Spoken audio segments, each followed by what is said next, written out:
Hey guys, this is Dr. Sandy with another exciting video for you and your family and friends. Today we're going to talk about the top 3 ways to build a stronger spine. If you get value from the video, please like, share, and subscribe, and let's just jump right into it. Um, when the profession was getting started of chiropractic, obviously focusing on the spine, realizing if the spine is in alignment, the body is going to be stronger, and if it's misaligned, the body breaks down. And then the question became, well, what are things that cause shift in the spine? Why is it that someone in their 40s might have a spine that's pretty good and someone else at the exact same age has more wear and tear on that? So let's get into it. So there's 3 major components: physical, chemical, emotional. Physical. So throughout your lifetime, if you've had slips and falls, if you've worked out too hard, possibly sports, being involved with those kind of things. Um, if you have a job and you're listening to this where you are sitting most of the day, maybe you're an executive, maybe you're in the banking industry, maybe you're in IT, whatever that looks like, maybe you're a student, the more you sit, the harder it is on the spine and the more breakdown you're going to see. So if you're listening to this, you have to make a rule to say that, you know what? Every 30 minutes, every hour, every time I'm on a phone call, I will be standing and walking. Now with the technology, some people are investing in the desks that can go up and down, standing desks, things like that, which I think is a good investment. But you want to stand as much as you can throughout the day. And if it's impossible, I mean, on the weekends, try to stand more than you do during the week. But this one tip will help you dramatically.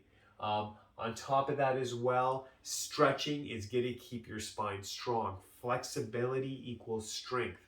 So a lot of our patients, sometimes they get busy, and I tell them as a bare minimum, if you could stretch once a day, you should be stretching twice. But first thing when you rise, it just helps the rest of the day. And if you have no time in the morning, please before bed. But ideally, even if you could do morning time and nighttime. And my go-to stretch that I tell tell all my patients if you're short on time is also known as the child pose or baby pose. So what you're going to be doing is you're just kind of reaching forward. You can use a countertop. You would just put your hands here and just bend forward. You can go on the ground and really get in there. That would be a great way to start the day, great way to end the day as a bare minimum. You should probably do more. And you got to see your lifestyle. Maybe Monday to Friday, you're just way too busy. Stretch more on the weekend. Yoga, I'm a big fan of that. Obviously, listen to your body, see what you can handle. I'm not a fan of the headstand. I think that's a very advanced maneuver. I think that's very hard on the upper cervical spine. So I'd be careful with that. But minus that, listen to your body. But I think yoga is a good thing. Stretching is a good thing. And remember, flexibility equals power equals strength. So it's got to be something incorporated. Now, stretching is one category, and then another category would be doing exercises. So first we want flexibility, and once we have good flexibility, then you need to do exercises. So we want to strengthen the spine. We want to keep it healthy and strong to handle the day, to handle your friend calling you and saying, hey, I need some help moving, or there might be something that you need to lift that's unusual, that's heavier than usual. You're moving boxes, you're cleaning out your house, whatever that looks like. So if you could do exercises as well, and I'm very big into resistance exercises. I think cardio has value, but the more research I do, I just think there's an abundance of benefits with resistance type exercises, weightlifting, obviously done in a very controlled manner, a very safe manner. I rather someone do a lot of reps opposed to, just 1 or 2 lifts and then they're done. I think you got to be very careful with that system, but high reps I think is safer. You should feel good. You should feel energized. Always customize. You might see a template. You might get some advice. Look at it, but customize for you. You might follow an exercise program and say, that's too hard. I'll scale back.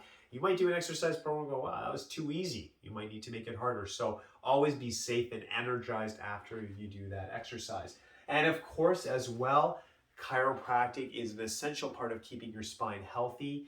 So as much as you can stretch, you're doing all this good stuff, which is valuable. There's certain segments which without someone adjusting, without a chiropractor adjusting, getting it back in place, the stretching and everything you're doing is not enough to get it centered. It's not enough to get it exactly where it should be. And even for myself, like, I understand chiropractic, been doing it for years. I still need to see my chiro just to stay balanced, just to stay strong as possible. So You should stretch, you should exercise, but the chiropractor is going to get to those areas, align those areas that the body was not able to self-correct with the stretching and exercise, and it just keeps you strong and healthy. And we need to look at chiropractic like dental care. Regular dental care and dentists are great for this. They have taught us that don't wait for pain management, be proactive with your teeth. They'll last a much longer time, obviously a lifetime if you properly take care of it. You need to brush, you need to floss, you need to do that stuff. You still see the dentist to do the scaling, to get that stuff you can't get on your own. Chiropractic is the same way. You stretch, you have a good healthy lifestyle, but the chiropractor is aligning, balancing the body, getting to those areas you couldn't do on your own. You're working as a team so you can have a good quality of life, so you can be free, you can be mobile, you can do those things, you can keep moving. Really, that's the vision of chiropractic, that as we get older, we should be healthy, we should be moving, we should be full of energy, mobile. That is the goal of regular chiropractic care. The other thing as well is that diet affects the spine, so chemical. So what is your diet like? So one of the biggest things that obviously helps nourish the spine is water, and milk and juices and stuff, while there may be some value, is different than water. Water is its own category, so this should be what you mostly drink throughout the day. So water is going to help the spine, make it stronger, and it goes without saying there's so many benefits to this, but eating real food. So if we eat a lot of sugary food, a lot of fast food, a lot of processed food, a lot of food with low nutrition, the body doesn't have a chance to heal. And those foods tend to be high in inflammation, which irritates the spine, which causes breakdown.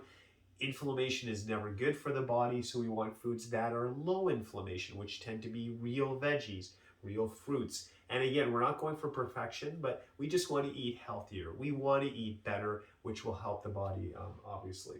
The other thing, which in my opinion, while there's the physical traumas that can affect the spine, I think the big one, in my opinion, when I, working with thousands of patients at this point, is the emotional. And I think sometimes we kind of downplay it and stuff, but emotional stress from work, from family life, whatever that looks like to you.